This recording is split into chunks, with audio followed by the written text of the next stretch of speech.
voluntad de Dios, óigame bien, agrava nuestra responsabilidad. El conocimiento de la voluntad de Dios agrava nuestra responsabilidad con Él. Amén. El pasaje que acabo de leer aquí, el apóstol Pedro le hace una pregunta a Jesús. A través de la respuesta se deduce este pasaje. Lo que motivó la pregunta de Pedro fue que se estaba hablando de un siervo vigilante, un siervo que está pendiente de cumplir su responsabilidad y de acatar, hermanos, el deseo de su amo. Este siervo, según dicen los versículos anteriores, será recompensado y es reconocido por su amo. Entonces, cuando Jesús les expone esta palabra a ellos, el apóstol Pedro le dice: ¿eso es para nosotros o tiene que ver también con todos? Porque hay palabra que Jesús le dio a sus discípulos como tal, los sacó aparte y les hablaba a ellos, pero hay también algunas enseñanzas, predicaciones o discursos del maestro que fueron dados a todos. Bendito el nombre del Señor. Así que cuando Pedro pregunta esto, el Señor le responde con esta palabra también. Y entonces aquí ya no habla del siervo vigilante, sino de uno infiel.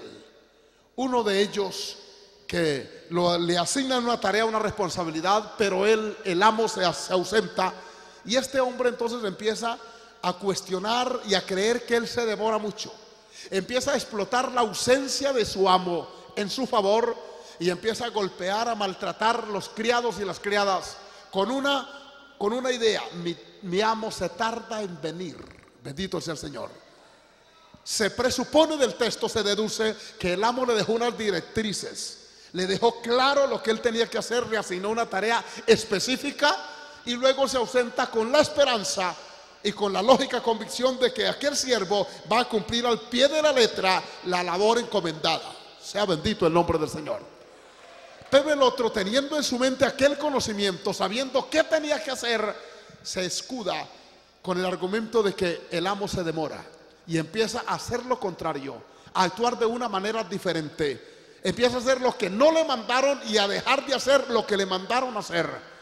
Entonces dice el Señor que en un momento no esperado por él, vendrá el jefe, el amo de aquel siervo, y entonces le va a aplicar una disciplina muy severa basada en el conocimiento que ese siervo tiene. ¿Pueden alabar al Señor en esta hora? Los versículos finales que leímos, el 47 y 48, dice que aquel siervo que, conociendo la voluntad, el deseo, la intención de su Señor, no la hiciere, no se ciñere a ese programa, a esa directriz que se le ha asignado, será azotado muchas veces. Óigame bien, porque estoy hablando a un pueblo que conoce la voluntad de Dios. Yo no estoy hablando a gente extraña, ni a gente. Esta generación, escúcheme, jóvenes que me están oyendo, se levantaron escuchando predicar el evangelio. Bucaramanga, Santander, es una de las ciudades, de los departamentos muy evangelizados. No hay en Santander un pueblo donde no haya una iglesia cristiana. Hay emisoras, hay canales de televisión, hay programas de todos. Se predica por toda parte. Gracias a Dios por eso. Y cada vez que usted, amigo y amiga, oye una predicación, automáticamente su cerebro capta las verdades que escucha. Y entre esas verdades hay, así como hay estímulos, también hay reprensiones. Así como hay motivaciones, también hay prohibiciones. Amén, hermanos. La naturaleza del evangelio y de la doctrina bíblica es tan espiritual que una vez que uno la capta, uno la oye, así sea una vez, se carga con ella. Santo es el Dios de la gloria. ¿Cuántos alaban su nombre? Y a partir de entonces uno no puede. Mire, gente que ha soñado. Después de una predicación, su conciencia se carga de responsabilidad y han soñado perdiéndose. Hay gente que ha despertado en llanto, hermano, pidiendo a Dios misericordia. Conocí el caso de una persona que hoy es presbítero en nuestra obra, que hizo decisión de fe al principio de su vida, de su juventud. Y este hombre le costó afirmarse, según me contó, y entonces escapaba furtivamente a emborracharse, pero cuando estaba bien borracho empezaba a predicarle a los otros y a repetir el sermón que había escuchado. Y tenía la capacidad de traerse uno o dos borrachos y llegaba al local de culto, borracho. De alguna manera se orientaba y caminaba y llegaba hasta allá, aún en esa condición. Algo dentro de él lo alaba, lo atraía hacia el escenario donde había hecho su profesión de fe. Y allí lloraba en su borrachera y prometía, y una y otra vez, hasta que Dios tuvo misericordia y rompió aquel ciclo vicioso, aquella borrachera inmunda. Y hoy es un hombre de Dios, bendito y alabado el nombre poderoso de Jesucristo. Resulta y pasa que ese conocimiento hizo que aquel hombre fuera azotado mucho, porque sabía lo que tenía que hacer y no lo hacía. Y Santiago, el apóstol, afirma que al que sabe hacer lo bueno y no lo hace, le es pecado. Luego entonces había un siervo también a quien lo dejaron encargado de unas actividades, de un programa, pero parece que no fueron muy específicos con él. De pronto no le delinearon el programa. Entonces aquel hombre hizo lo que pudo con base en su sentido común y no con base en la orientación que se le dio. A ese también los llamaban y empezaban a pedirle cuentas. Y de pronto aquel siervo dijo: yo no sabía que tenía que hacer eso. Yo tampoco sabía que debía actuar de esta manera. Con base en ese conocimiento muy precario, muy escaso que tenía el siervo, se le exoneraba de algunos castigos. Y el castigo se le aplicaba, pero era más laxo, era menos que al otro. ¿Están entendiendo esto? Mire, amados pastores que me oyen, una vez que usted se hace hombre y mujer de esta obra, usted es cargado con una responsabilidad que no podrá eludir nunca. Alabado el nombre del Señor. Y se lo quiero ilustrar rápidamente en el Números capítulo 22, libro de Números. Alabe al Señor en esta noche. En el capítulo 22 hay un pasaje de un profeta, y me voy a referir porque aquí tenemos representación de más de 100 iglesias. Mañana haremos la cuenta, pero tenemos desde las zonas de Barranca, que son 3. Dios bendiga a los pastores de toda esa zona.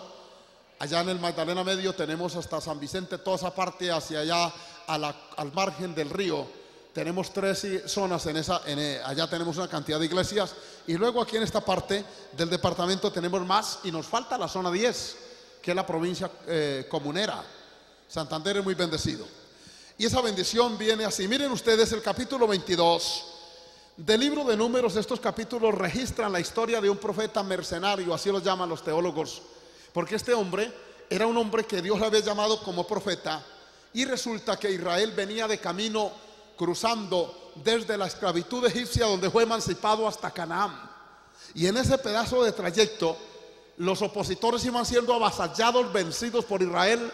Nadie les hacía frente. Y en esa ruta había un rey que tenía su pequeño territorio por allí, y entonces Israel tenía que pasar por ahí. Y el hombre le llegó la noticia que Israel venía arrasando. Y este hombre, usando su evaluación, dijo: por favor, esta gente viene Dios con ellos y yo no puedo detenerlos. Y tuvo una maquinación perversa. La única manera de detener a este pueblo es que el mismo Dios los maldiga. El Dios que los trajo y que los trae y que los guía, que se les oponga. Y yo no puedo hacer eso. El único que puede hacer eso es un profeta también de Dios. Preparó una buena ofrenda, envió una comisión a este Balaam, y la orden o la sugerencia era: ven, maldíceme ese pueblo que viene acabando con todo. Entonces, cuando el hombre ve la ofrenda, escuchen esto, pastores, y oye y ve la jerarquía de la comisión que viene, el hombre se va y se arrodilla y le dice: Señor, me mandaron una ofrenda muy especial, y viene gente de cierto renombre, me piden que maldiga el pueblo. ¿Tú qué dices? El Señor le dijo: nada, ese pueblo es de bendición. Por favor, no me maldiga esa gente y no tome la ofrenda. Y el hombre entonces sale y les dice estas palabras. Estoy en el capítulo 22. ¿Cuánto dan gloria al Señor? Versículo 12. Entonces dijo Dios a Balaam. ¿Cómo le dijo? ¿Cómo le dijo? No vayas. No vayas con ellos ni maldigas al pueblo, porque bendito es. Más claro no hay. Más enfático no hay.